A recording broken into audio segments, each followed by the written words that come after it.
अरे तोहर खेती गिरहती जिया हमार जार दिल बा। आ जब बहे चैतावर त खेते में मसूरी झाड़ दिल बा। अरे तोहर खेती गिरहती जिया हमार जार दिल बा।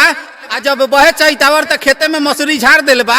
आ तू तो आराम फरमावा तारा बहरे बैठ के। अरे तू तो आराम फरमावा तारा बहरे बैठ के। आ तनिया के देखा करे जा काले रोहरी के खूटी साया हमार फाड़ दिल बा।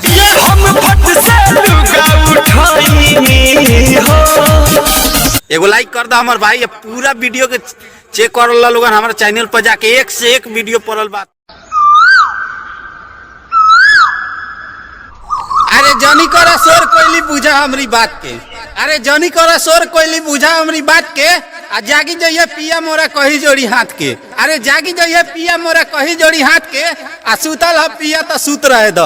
अरे सुतल ह पिया तो सुत रहे दो। बता रहा हमारा आइल बा गेहूं काट के। धीरे धीरे बोला ये कोयलिया सैया जी हमर जाग जाई हो।